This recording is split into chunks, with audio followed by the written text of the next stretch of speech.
ধীরে ধীরে আওয়ামী লীগের অফিস খুলতে শুরু করেছে।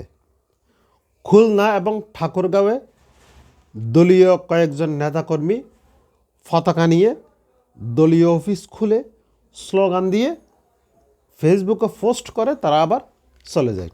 সেটার মাধ্যমে আমরা বুঝতে পারছি যে সরকার গঠিত হচ্ছে। বিএনপি সরকার আসার ফলেই কি বাংলাদেশ আওয়ামী লীগের নেতাকর্মীরা সাহস পাচ্ছেন? অন্যদিকে দলের কেন্দ্রীয় কার্যালয়ে কয়েকজন রিক্সা চালক পতাকা উঁচিয়ে তারা দলীয় কার্যালয়ের সামনে স্লোগান দিয়েছেন।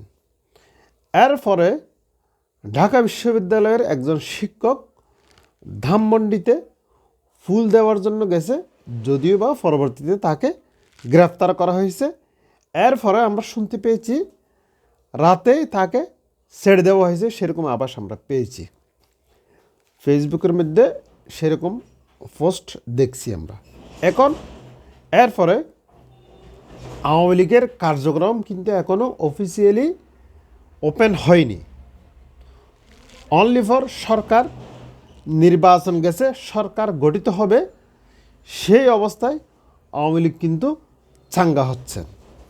এখন আওয়ামী লীগ যদি চাঙ্গা হলে ধীরে ধীরে কিন্তু তারা সভা সমাবেশ মিছিল করবে এবং কিছুদিন পরে গিয়ে ঢাকা শহরে অথবা বিভাগীয় শহরে বড় বড় সমাবেশ তারা কিন্তু করবেন। যদি সম্পূর্ণভাবে আওয়ামী লীগের কার্যক্রম খুলে যায় অফিসিয়ালি, তাহলে কিন্তু বিদেশ থেকে বিদেশে এখনও যারা আছে তারা কিন্তু ধীরে ধীরে আসা শুরু করবেন এবং দেশের মধ্যে যারা কিন্তু আত্মগোপন আছে তারা সক্রিয় হবেন। সেই সক্রিয় কিন্তু যদি বিএনপির উপর চাপ যদি নাও পড়ে, কিন্তু এনসিপি এবং জামায়াতের উপর অবশ্যই চাপ পড়বে। সেটার একটা লক্ষণ আমরা নির্বাচনের পরের দিন জনাব আসিফ মাহমুদ উনি অভিযোগ করতেছেন তাদের 1000 নেতাকর্মীদেরকে এই আঘাত করা হয়েছে এবং মারার উদ্দেশ্যে তাদেরকে হুমকি দেওয়া হচ্ছে, সেরকম উনি অভিযোগ করেছেন। অন্যদিকে একটা অভিযোগ করেছেন এনসিপিকে ভোট দেওয়ার কারণে এক নারীকে দর্শন করা হয়েছে, সেটাও তিনি অভিযোগ করেছেন। সব মিলিয়ে বোঝা যাচ্ছে আওয়ামী লীগ যে বাংলাদেশের রাজনীতিতে প্রাসঙ্গিক সেটা কিন্তু আমরা দেখতে পাচ্ছি। বিএনপি যে জায়গাতে আওয়ামী লীগের ভোট নিয়ে অনেকে বলতেছে আওয়ামী লীগের ভোট নিয়ে বিএনপি সংখ্যাগরিষ্ঠতা আসন পেয়েছে।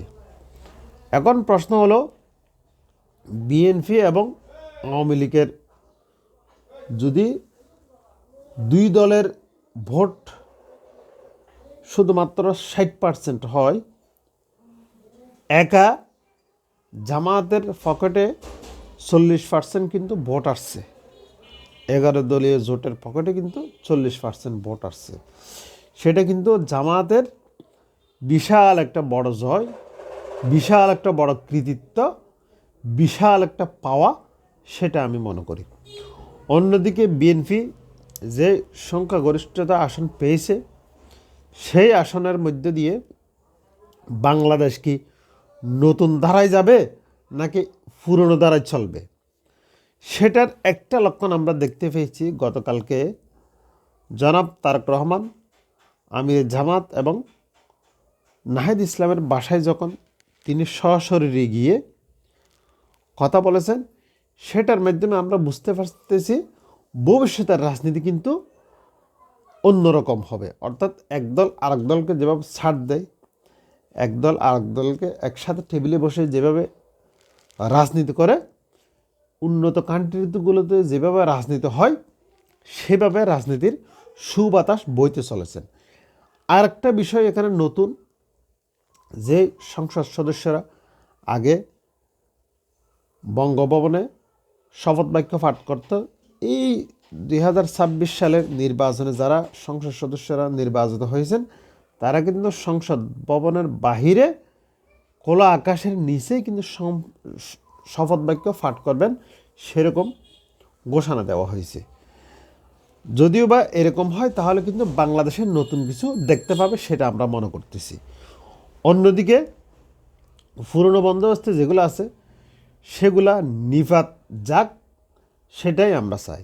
যেহেতু বাংলাদেশ উন্নতির দিকে যাক, যেমন অন্যান্য দেশে কোনো একটা সমস্যা হলে একদল আরেক দলের সাথে বসে সেটা মিটমাট করে পরবর্তী একটা সিদ্ধান্ততে আসে।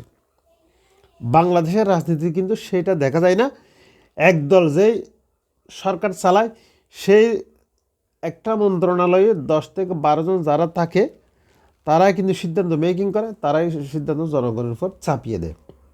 সেটার পজিটিভ নেগেটিভ আগে পিছিয়ে কোনো কিছু না ভেবে তাদের মাথা যা আসলো সেটা জনগণের উপর চাপিয়ে দেয়। পাশাপাশি আবার তাদের যেটা লাভ হয়, কিছু পকেটে থাকে, সে লাভ এই কাজটাও করতে হবে। ভবিষ্যতে যে এটার থেকে বের হয়ে আসার জন্য যে ছায়া মন্ত্রিসভা গঠন করার জন্য একটা যে প্রস্তাব দিচ্ছেন, সেটা আমার কাছে অত্যন্ত সুন্দর একটা প্রস্তাব বলে আমার মনে হয়েছে। যেহেতু ছায়া মন্ত্রিসভা যখন গঠন করা হয়, তখন কিন্তু উন্নত কান্ট্রির মতো একটা কাউন্টার শেড হিসেবে তৈরি হয়। অর্থাৎ একজন স্বরাষ্ট্রমন্ত্রী যখন থাকে, তার এগেনস্টে আরেকজন ছায়া মন্ত্রীদের স্বরাষ্ট্রমন্ত্রী থাকবে। স্বরাষ্ট্রমন্ত্রী কোন কোন সিদ্ধান্ত নিচ্ছেন, কীভাবে নিচ্ছেন এবং তার ভবিষ্যৎ পরিকল্পনা কী, সেগুলো যেমন প্রকাশ করা হয়, তেমনি সেই সিদ্ধান্তগুলোতে যদি কোনো ভুল থাকে, কোনো ত্রুটি থাকে, তাহলে কিন্তু সাথে সাথে ছায়া মন্ত্রিসভার যে সদস্য থাকেন তিনি কিন্তু কাউন্টার দেয়, জনগণের পক্ষ হয়ে কথা বলে। সে কারণে বলতেছি বাংলাদেশ উন্নতির দিকে এগিয়ে যাক, বাংলাদেশের জনগণের ভাগ্য পরিবর্তন হোক, বাংলাদেশের জনগণ উন্নতির দিকে যাক, বাংলাদেশের জনগণ দারিদ্র্য সীমা থেকে বের হয়ে যাক, সেটাই আমরা চাই। সবাই সুস্থ থাকবেন, ভালো থাকবেন, আল্লাহ হাফেজ।